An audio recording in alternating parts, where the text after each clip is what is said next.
लेकिन हम में से कितने लोग हैं जो ये जानने के लिए तैयार है कि हमास की बेसिक आइडियोलॉजी क्या है। 3,500 फिलिस्तीनियों के कत्ल के ऊपर हम सबको रंज है, लेकिन हमारा ये कहना है कि हमास की पॉलिटिकल आइडियोलॉजी क्या है। क्या हम इतनी सोच अपनी जहन को खुला रख सकते हैं क्या तो ये जानने के लिए तैयार हो कि वो आइडियोलॉजी। कोई मुझे कह सकता क्या? मैं आपसे इस पूरे हॉल में सवाल पूछना चाहता हूं। एक सर्वे में और इजराइल के वोटिंग पैटर्न में 80% से ज्यादा लोग जिस नेतन्याहू को नापसंद करते हैं, फिर ऐसा क्या होता है कि नेतन्याहू बड़े मकबूल हो जाते हैं और हमास उसी वक्त हमला करते हैं।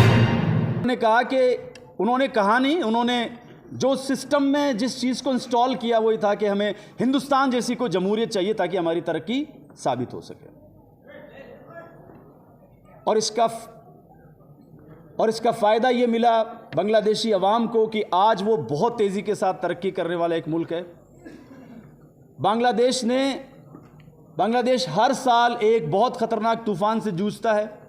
वहाँ पर टेररिज्म एक सिर उठाने वाली प्रॉब्लम है जो हिंदुस्तान में भी रही है।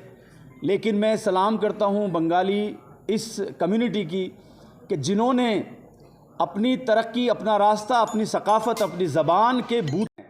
लेकिन हम में से कितने लोग हैं जो ये जानने के लिए तैयार है कि हमास की बेसिक आइडियोलॉजी क्या है। 3,500 फिलिस्तीनियों के कत्ल के ऊपर हम सबको रंज है, लेकिन हमारा ये कहना है कि हमास की पॉलिटिकल आइडियोलॉजी क्या है। क्या हम इतनी सोच अपनी जहन को खुला रख सकते हैं क्या जो ये जानने के लिए तैयार हो कि वो आइडियोलॉजी क्या है।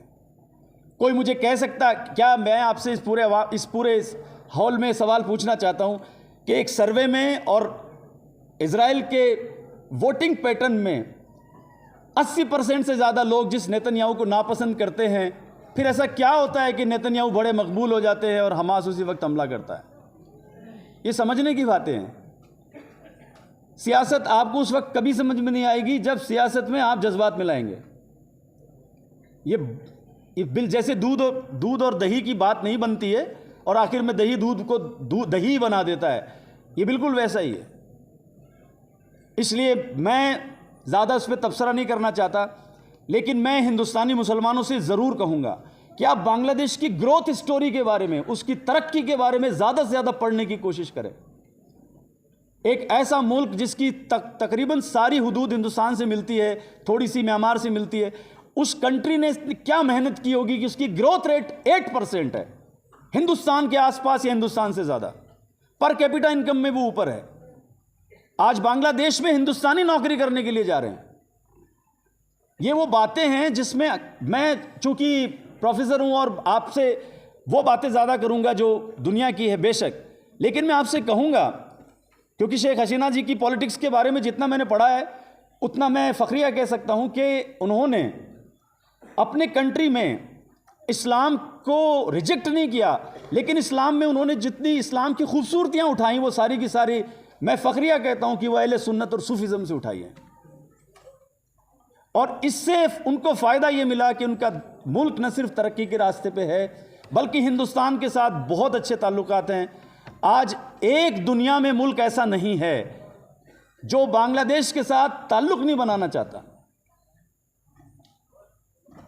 जो मुल्क फिलिस्तीन से लड़ रहा है वो भी चाहता है बांग्लादेश उसकी एम्बेसी खोल दे यहां पे।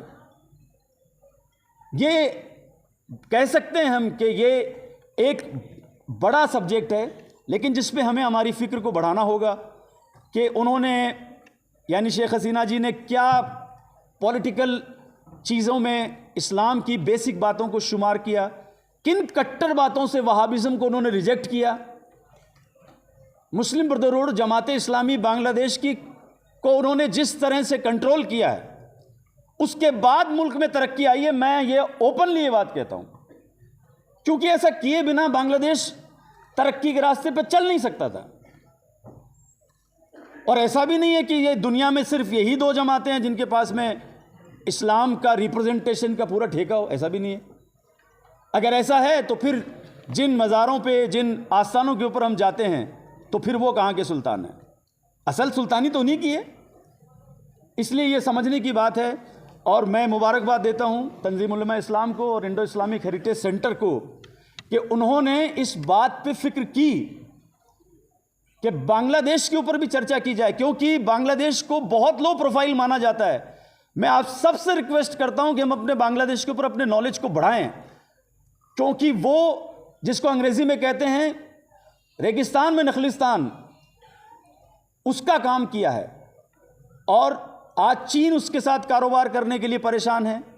भारत ने उसके साथ बहुत सारी फ्री ट्रेड समझौते कर रखे हैं। हिंदुस्तान की दुनिया भर के लोग वहाँ नौकरियां काम करने के लिए पहुंच रहे हैं।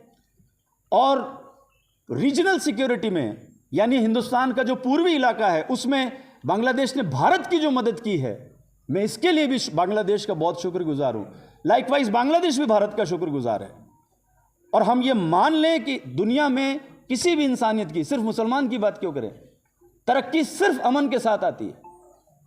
और अमन का जो रास्ता है वो मुझे लगता है कि सूफिज्म से ज्यादा उसको और कौन रास्ता दिखा सकता है। इसलिए जरूरत है कि हम इस पूरे मामले में अपने नॉलेज को बढ़ाएं। कल भी एक इस तरह का एक प्रोग्राम है, इंशाल्लाह वहां पर भी मैं कुछ तबसरे करूंगा और वहां थोड़ी पॉइंट वाइज बात करूंगा। आप सब लोगों ने